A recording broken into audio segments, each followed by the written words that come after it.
I was going to ask you about this, whether you guys think this was a fair swap, because in the United States, in the Western media, some people are saying, well, this wasn't a fair swap, and they should have gotten,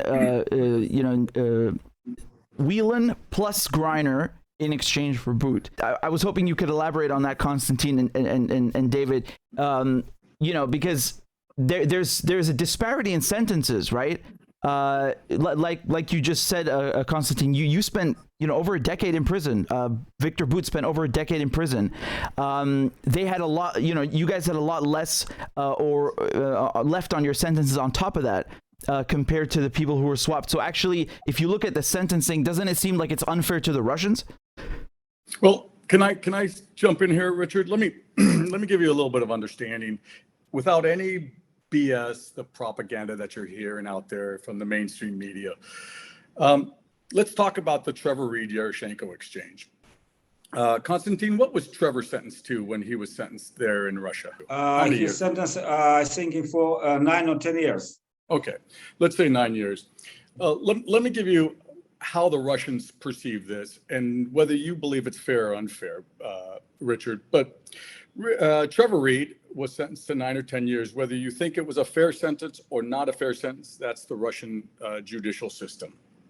Yaroshenko, and let me remind you, Trevor Reed was in Russian jurisdiction. That means he was in Russia when the crime supposedly occurred. Right. Okay. Now, Yaroshenko was sentenced to 20 years in a federal prison. He never had any what's called due process of legal due process out of Liberia. He was taken out of Liberia on a plane by U.S. agents to the United States and sentenced for drug trafficking to a country that he's never entered. He didn't speak English, for God's sake. His crime was, he was supposedly alleged that he was going to take diplomatic mail or transport diplomatic cargo from South America to Africa. Okay. Neither, whether you believe one side or the other side is irrelevant to me. Yaroshenko spent around 12 years, right? Konstantin, about 12 years in a federal 12 prison. years in prison, yes. Trevor Reed spent about, I don't know if he even made a year, but about a year.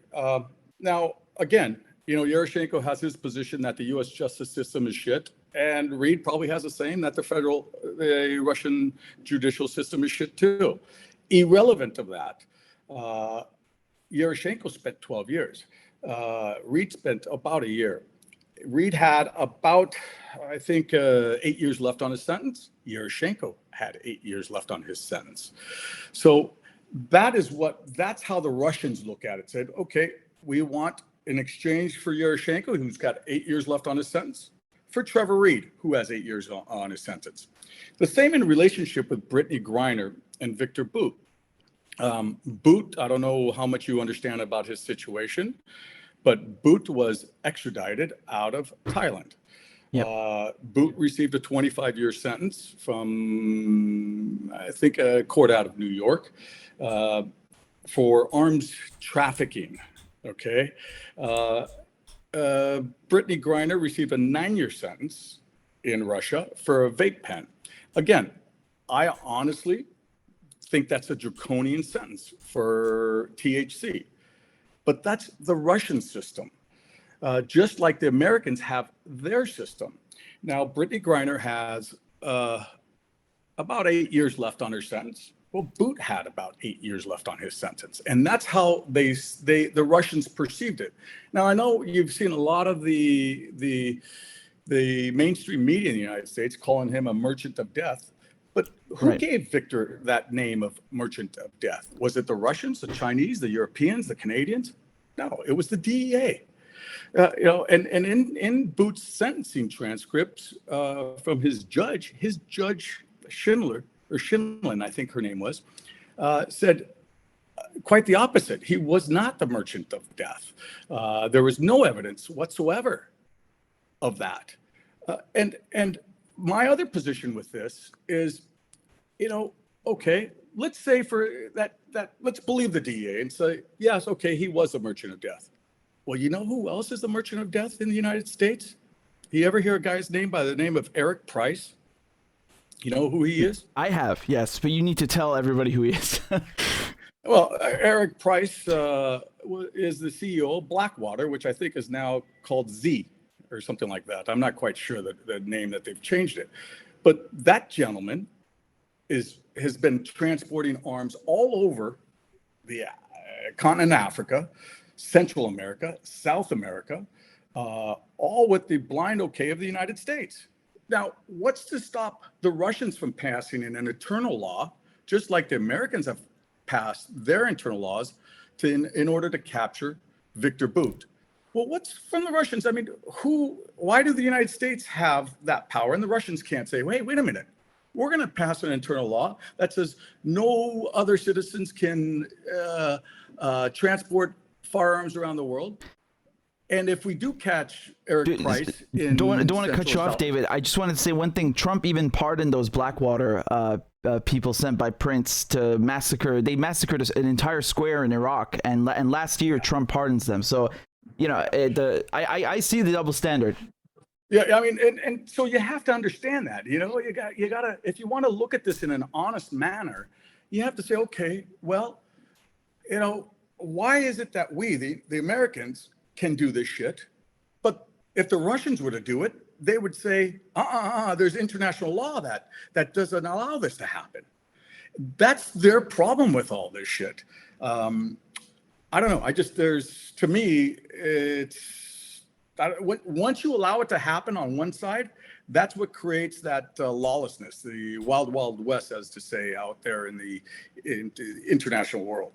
The manufactural case and jurisdictions, number one, against me, against Victor Bout is number one.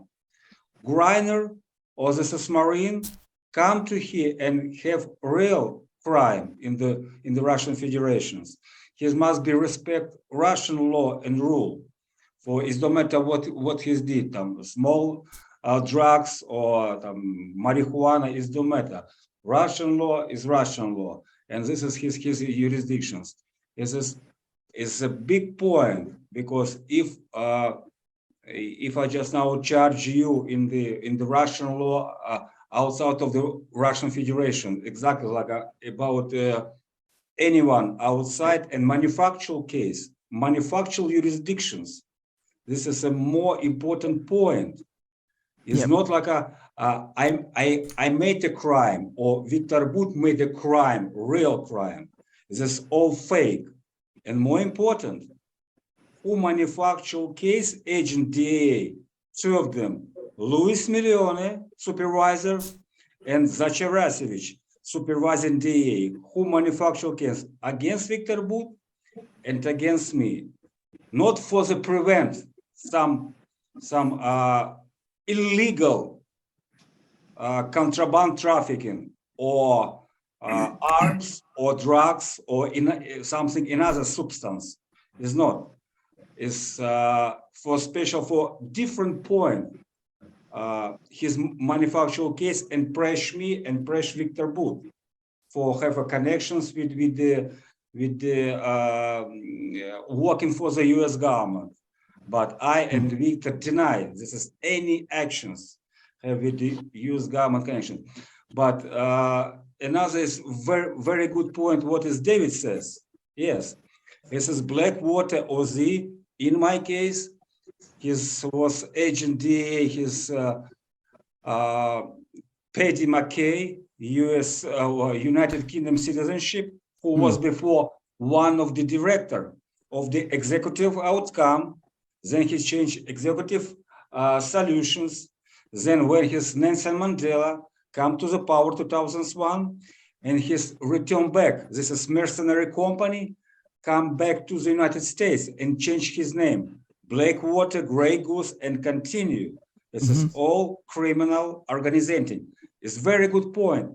Why don't prosecute this mercenary company who right now killing Russian soldiers in the Russian territory, in the Russian soil, mercenary, coming to Ukraine, take a rifle and killing Russian people, killing my people. This is more important. Can we prosecute this is guys? I think so, yes. I want to. But a double standard now in the world, in the Western world, he's working is so much. Anytime blaming Russian federations is don't like a human rights, prisoner rights, following international law. But in the reality is U.S. government, United Kingdom government, or some European government don't following international rule and law. I think is not equal swap.